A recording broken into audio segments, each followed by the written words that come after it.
Supreme Court of Virginia ruled against the county board, Clarendon Baptist Church, because they ignored their own zoning regulations, and it appears that the county board is now trying to change the zoning regulations with regards to height and density restrictions in areas where commercial joins single-family homes.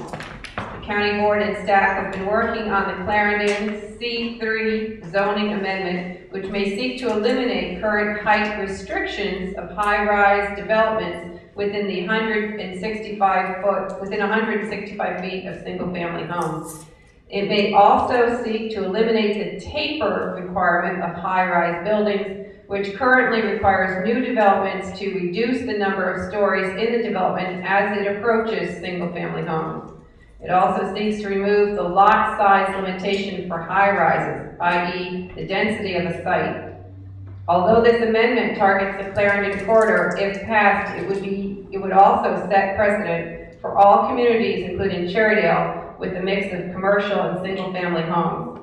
If elected or re-elected to the county board, would you be in favor of supporting such an amendment that would allow tall high-rises to be built in the backyards of our single-family neighborhoods?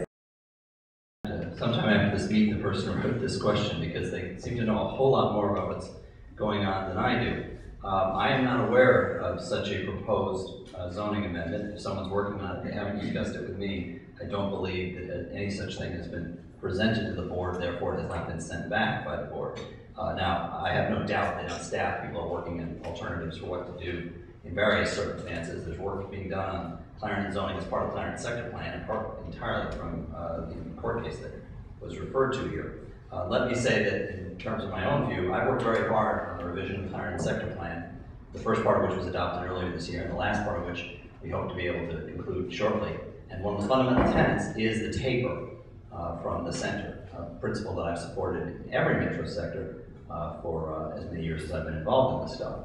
And this year we sat down early in the year with people around the community, representatives of each neighborhood, to specifically work out exactly how that would work and what heights would go on what blocks. And I'm very committed to that principle and that resolution and the specific plan that we adopted that shows exactly what you can do and where you can do it. So I hope that answers that question. What's going to happen in the specific case of Clarendon Baptist, I don't know. I think that Josh is essentially correct that it's a technical thing, but I don't even know if the people who are the property owners or the applicant are going to reapply, and I don't know when they will make that decision or when that might happen. I do want to say something though on the affordable housing question overall, and in response in particular to some of the points that Josh was addressing. The projects we approved last night, with strong community support, by the way, on the Penrose Square and the Giant site and the former Safeway site, don't have affordable housing included in them. Like most buildings we build on any private property, there's no such requirement in Virginia. But they also don't take away any housing. They're built on what is essentially a parking lot, and they're adding to the supply of housing. We are, however, adding affordable housing all through the pike, and if we have more time, I'd be happy to tell you what some of the projects the county has invested in to provide affordable housing on Columbia Pike.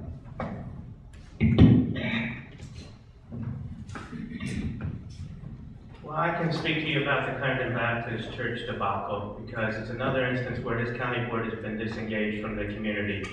I've walked the streets of Lion Village and talked to the folks there, and what the county board did, which was overturned by a 5-0 decision, was to allow the church, after the community had been working with the church, after the community had been working with the county board, allow the church to build it 40 feet higher than it was allowed to be built, and then had the community sue the actual county to make sure that they met their zoning obligations.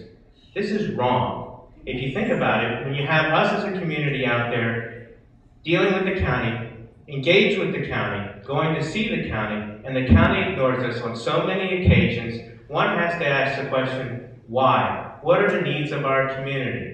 I mean, for goodness sake, when you work with the county, you should take into fact our concerns and our needs, and you just don't see it there.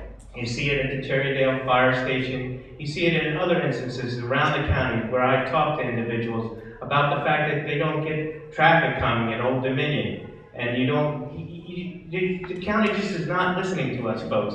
And in the Clarendon issue, if you build that building 40 feet higher, and I don't know what the county was thinking, but it's illogical to think that you're going to allow one building to be 40 feet higher, and you're not going to allow the rest of the buildings in that area to be 40 feet higher. And that's why that decision was considered to be arbitrary and capricious.